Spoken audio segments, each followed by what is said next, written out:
Eric Bakker, thanks for coming back. Eating food, can it change the way that you think about things or change your mood or your thought patterns? Well, in 2013, I think was the beginning of when scientists started to look at the microbiome and cognition and mood and things like that.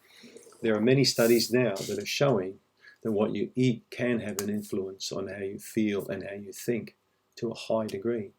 So several parts of the brain are affected, in fact, by the nutritional response. I believe the prefrontal cortex, the amygdala, the hippocampus, different areas of the brain will be affected. So, and I've seen this in patients for many years, in the clinic, hundreds and hundreds and hundreds of times. You see what people eat and how they respond to questions, how their intelligence is affected by their diet. There's something there. I can just see it in people. But that's not really science, is it? Well, if we look at the vagus nerve connects up parts of the brain directly to the gut. There's a connection there. And we can see how the vagus nerve gets affected and how it matures and grows. When an infant cries when it's hungry, for example, an adult won't do that anymore. It has a more refined sense, and the emotions get more tempered and matured and develop around eating. But the thing is, it's the bacteria I've learned that make the difference. So bacteria are the real difference between feeling bad and feeling good emotionally. And this is something I've definitely noticed in the clinic and innumerable amount of times by looking at stool tests and looking at the level of dysbiosis, the yeast overgrowth, the bacterial overgrowth, the parasite infections, and then looking at the patient, and you can see a direct connection there between feeling lousy, feeling depressed, feeling anxious, having lots of mood swings and issues linked directly up with this gut.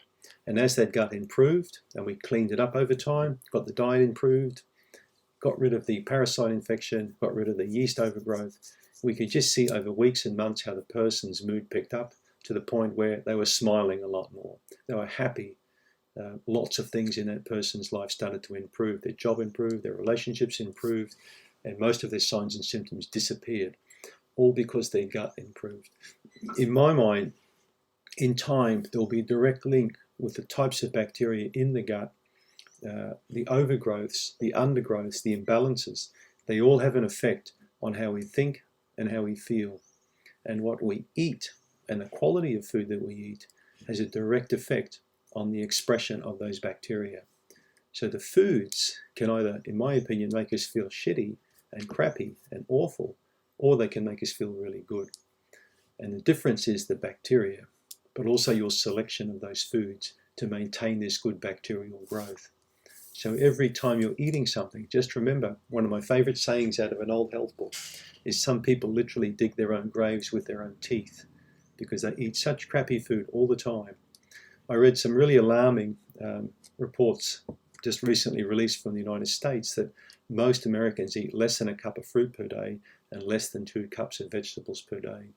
So that just increases the dysbiosis and the imbalance in the gut, which over turn starts creating more and more cognitive dysfunction and mood disorders. Is it any wonder that the world's becoming a more depressing, anxious place to live? And we look at all of these big companies pumping all this food through marketing into people, and then people buying this food and in turn not being very happy with their choices. But remember, the choice is yours. You decide what you put in your mouth every day. It's your call. Thanks for tuning in. Click on the link below if you want my free 17-page report. No junk food in that report. Thank you.